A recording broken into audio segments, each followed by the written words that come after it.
உனக்காக ஒரு குட்டி கதை கூறுகிறேன் கேள். வீட்டில் கணவனுக்கும் மனைவிக்கும் ஓயாத சண்டை சச்சரவு.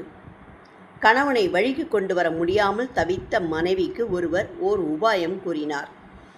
இப்படிப்பட்ட பிரச்சனைகளை சுலபத்தில் தீர்த்து கணவரை கைக்குள் போட்டுக்கொள்ளும் வசியத்தை செய்து தரும் மகான் பெயரை கூறி அவரை போய் பார் என்பது அந்த உபாயம். மனைவியும் மகானிடம் போய் தன்னுடைய நிலையை எடுத்து கூறினாள். சற்று நேரம் கண்களை மூடி அமர்ந்திருந்த மகான், அம்மா, இந்த பிரச்சனையை சுலபமாக தீர்க்க ஒரு வழி இருக்கிறது, ஆனால் அதை செயல்படுத்துவது சிரமம் என்றார். எதுவானாலும் நான் செய்கிறேன் என்ற அந்த பெண்ணிடம், அதற்கு கரடியின் கால் நகம் வேண்டும், நீ போய் அதை எடுத்து வந்து கொடுத்தால் நான் தாயத்து செய்து தருகிறேன், அதை கணவன் உடலில் கட்டிவிட்டால் அவன் வசியமாகி விடுவான் என்றார்.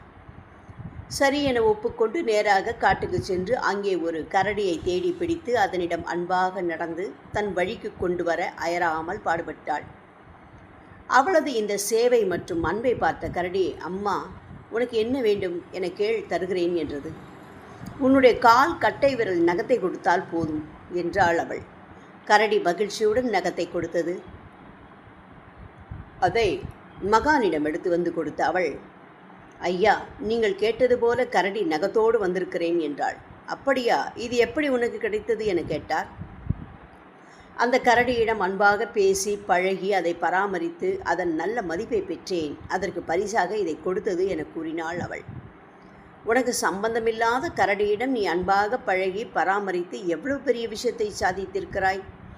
இவ்வாறே உன் கணவனிடம் அன்பாக நடந்து கொண்டால் அவனும் உன் வசமாகி விடுவான், இதையே நீ செய் என கூறி அனுப்பினார். யாரும் யாருக்கும் எதிரியாக இருப்பதில்லை. ஒருவரை ஒருவர் அறியாதவர்களாக இருக்கும்போது புரியாமல் நடந்து கொள்வார்கள். பழகி அவர்களை தன் பயப்படுத்தி கொண்டால் அவர்கள் போன்ற நண்பர்களை, உறவுகளை வேறு எங்கும் நம்மால் காண முடியாது. எனவே இதை செய், நல்லதே நடக்கட்டும்.